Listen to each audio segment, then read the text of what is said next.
1절에서 15절까지 말씀입니다.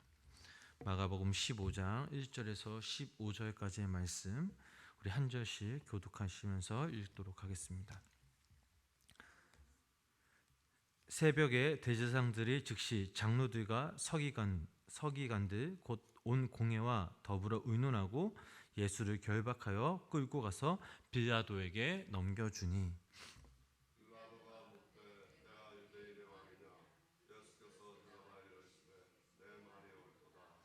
대제사장들이 여러 가지로 고발하는지라.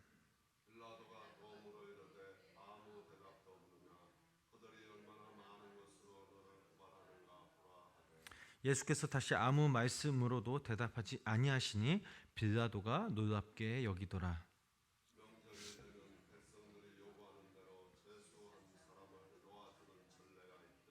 민난을 꾸미고 그 민난 중에 살인하고 체포된 자 중에 바라바라 하는 자가 있는지라.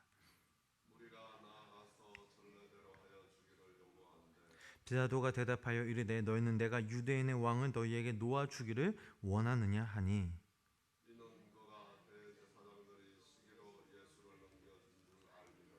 그러나 대제사장들이 무리를 충동하여 도리어 바라바를 놓아달라 하게 하니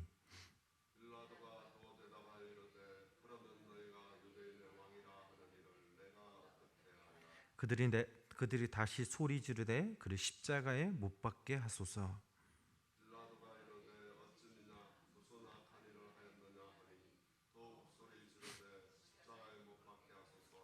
함께 읽겠습니다. 빌라도가 무리에게 만족을 주고자 하여 바라바라 놓고 예수는 채찍질하고 십자가에 못 박히게 넘겨주니라. 아멘. 오늘도 주님의 전에 모인 성도님들에게 하나님의 귀한 은혜와 사랑이 함께 하시길 주님의 이름으로 간절히 축원합니다. 오늘 저희들이 읽은 본문의 말씀은 로마 총독 빌라도의 예수 신문 및 그런 사형 집행 허가에 대해 보도하고 있습니다. 역사상 가장 불의한 재판을 꼽는다면 아마 빌라도가 예수님에게 내린 그런 사형 판결이었습니다. 대제사장들과 장로, 서기관들이 모인 이 산헤드린 공회는 예수님이 하나님을 모독했다는 그런 신성 모독죄로 사형에 해당한다라고 결정했지만 실제로 사형을 집행할 그런 권한이 없었습니다. 왜냐하면 당시 유대 나라는 로마의 식민지였기 때문에 로마의 총독인 그 빌라도의 허락을 받아야만 했기 때문입니다. 3절 말씀을 보니까 대제사장들은 계속해서 예수님을 고발하지만 예수님은 그들의 고발에 대해서 아무런 대답을 하지 않는 그런 모습이 나옵니다. 그래서 4절을 보면 보다 못한 빌라도가 예수님에게 아무 대답도 없느냐, 그들이 얼마나 많은 것으로 너를 고발하는가 보라 하되라고 말하지만 예수님께서는 여전히 아무런 대답을 하지 않으셨습니다. 또한 5절 말씀을 보면 아무런 대답도 하시지 않는 예수님을 보고 빌라도가 높게 여겼다라고 여기고 있습니다. 이 말은 예수님은 유대인의 왕이 되어 폭동을 일으킬 만한 그런 사람이 못 된다라고 빌라도가 생각했기 때문입니다. 빌라도는 머리 회전이 빠른 사람이었습니다. 자기를 고발하는 그런 사람들에 대해 아무런 말씀도 하시지 않는 예수님이 사람들을 선동하여 로마에 반역을 할 그런 사람이 되지 못한다는 것을 잘 알고 있었던 것입니다. 또한 유대인들은 항상 로마에 반역을 할 생각이 있는데 유대인들이 스스로 예수님을 로마의 반역자로 붙잡아 고발할 리는 없다라고 생각하였기 때문입니다.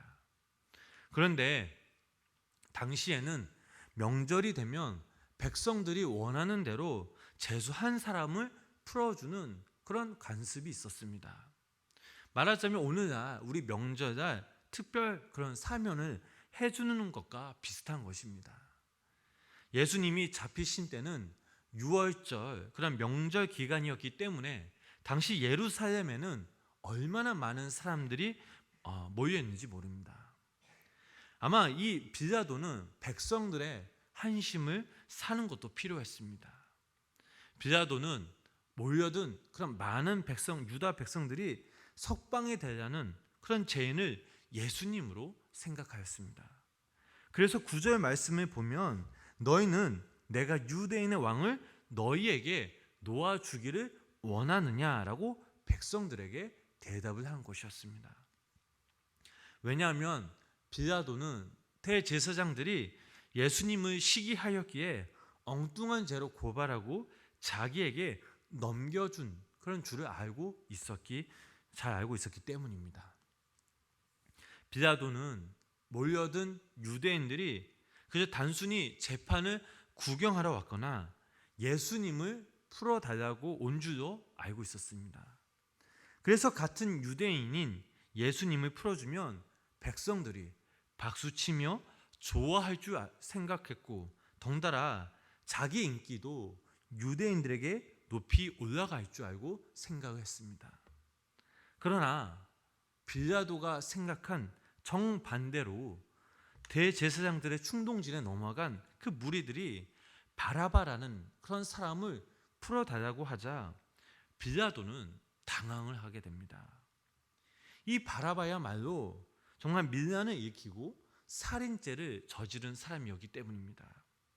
그래서 12절 말씀을 보면 빌라도가 또 대답하여 이르되 그러면 너희가 유대인의 왕이라 하는 일을 내가 어떻게 하랴라고 말을 합니다. 예수님을 어떻게 선택할 수 있는 이 선택권은 무리들에게 있는 것이 아니라 빌라도 자신에게 있는 것인대로 무리들에게 한심을 사고자 끌려가는 그런 빌라도의 모습을 우리는 볼 수가 있습니다.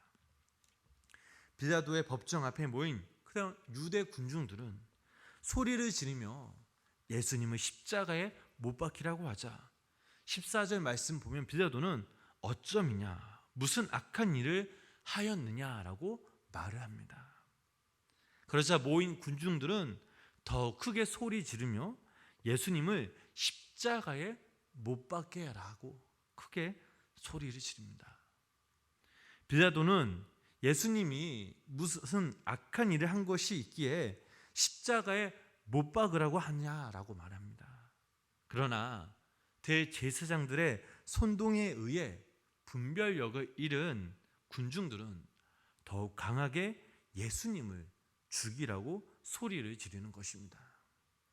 마치 불길을 향해 달려가는 그런 불나방 떼처럼 자기들이 무슨 짓을 하는지도 모르고 아우성을 치고 있는 것입니다.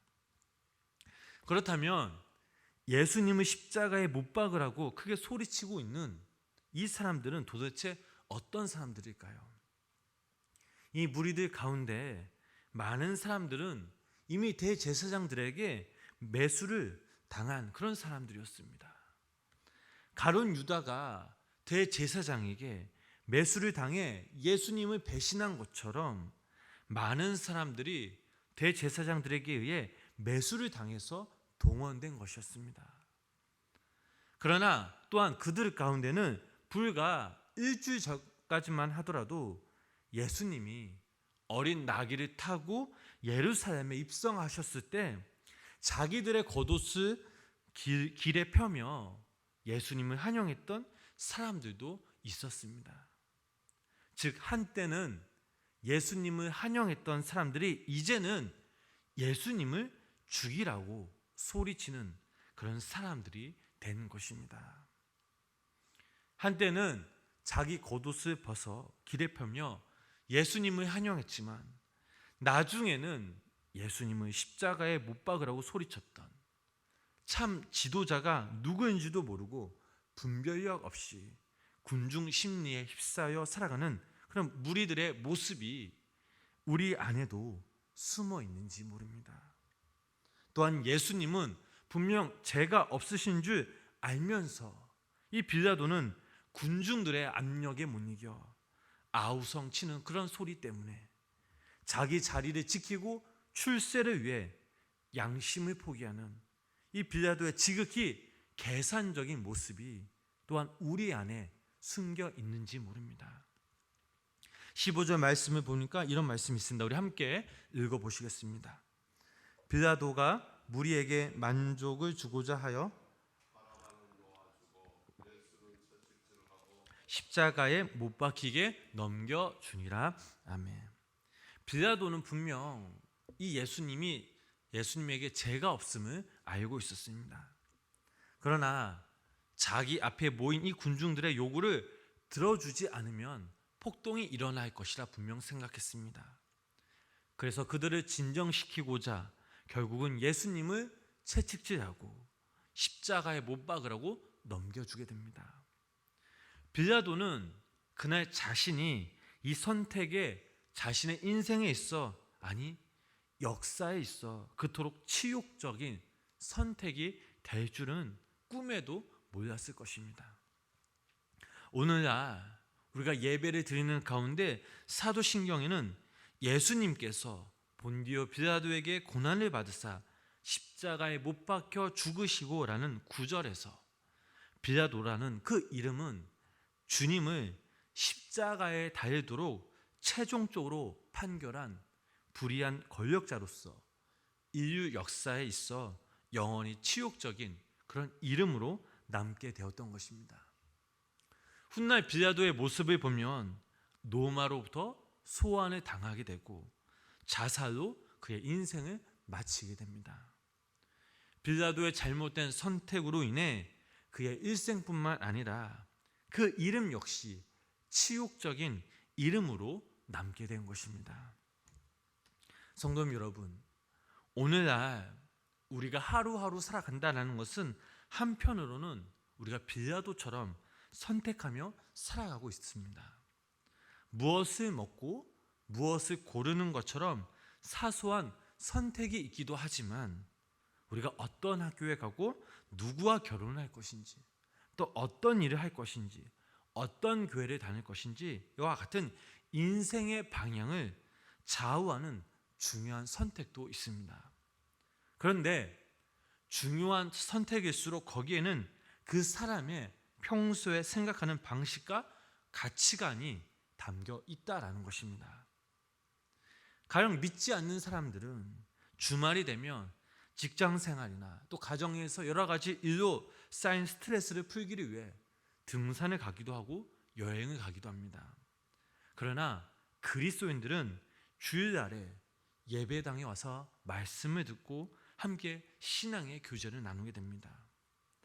토요일날, 일요일날, 주일날 여행을 가는 대신에 예배당으로 나오는 선택을 하게 됩니다. 빌라도는 예수님을 십자가에 못 박으라고 하고 대신에 바라바를 놓아주는 그런 선택을 하였습니다.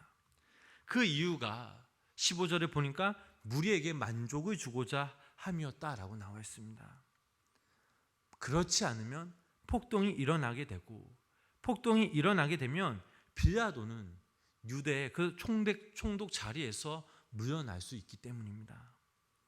빌라도는 자신의 자리를 지키고 출세를 위해서 이런 선택을 하였습니다. 성난 군중들을 달래는 것이 아닌 자신의 안전과 이익을 위해 선택했다라는 것입니다. 빌라도는 분명 예수님에게 죄가 없음을 알고 있었습니다. 대제사장들이 예수님을 시기하여 거짓으로 고발하는 것도 알고 있었고, 모여든 사람들이 예수님을 십자가에 못 박으라고 소리치자 무슨 악한 일을 하였기에 십자가에 못 박으라고 말한 것도 사실 빌라도였습니다. 그러나 빌라도는 결국 자신의 출세를 위해 자신의 자리를 지키고자 자신의 양심에 반대되는 선택을 한 것입니다. 빌라도의 그 선택은 자신을 영원한 파멸로 이끌어간 그런 선택이었습니다. 그렇다면 우리들은 과연 누구를 중심으로 선택을 하며 누구를 기쁘게 하는 선택을 하느냐에 따라 우리의 인생의 방향이 크게 달라진다라는 것입니다. 우리가 무엇을 얼마나 더 얻기 위해서 선택을 하며 살아가는 것보단 누구를 중심으로 누구를 위해 선택을 하며 살아가는 것이 우리 인생의 본질적인 문제라는 것입니다.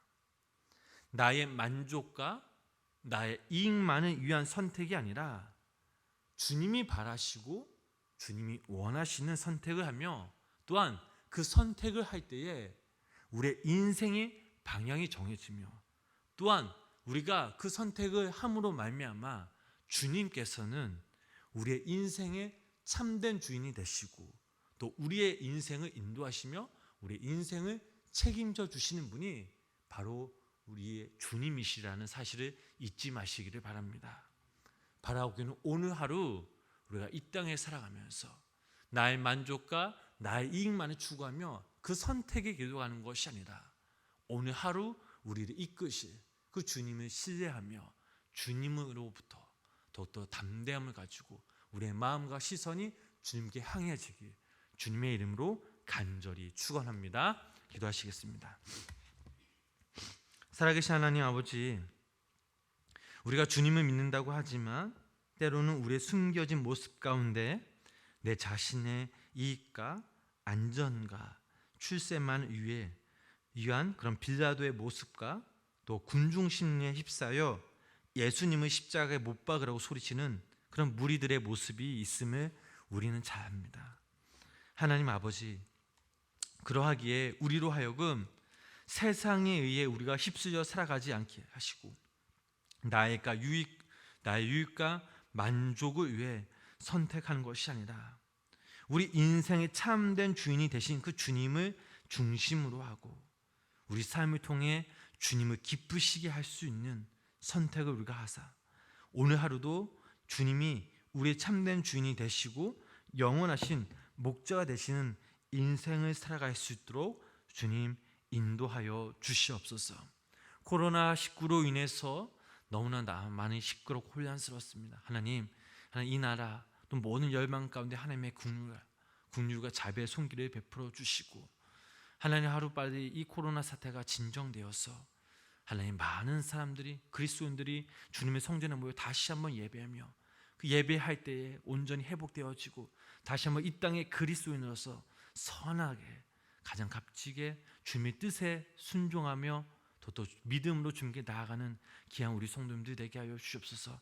또 오늘도 이 새벽 주님께 간절한 개인적인 기도 제목들을 가지고 나왔습니다. 말할 수 없는 아픔과 상처와 고민과 근심과 걱정거리를 주님 앞에 모든 것을 내려놓고 기도합니다. 하나님 이 시간 우리 함께 기도할 때에 하나님께서 들어주신다는 그 믿음으로 우리가 기도하게 해주시고 우리의 기도를 통해서 하늘의 신령한 복과 땅의 기름진 복으로 채워주시고 하나님께서 우리의 기도를 귀 기울여 주시사 하나님 때 응답받는 놀라운 역사가 은혜가 우리 가운데 임하게 하여 주시옵소서. 예수님의 이름으로 기도드렸습니다. 아멘.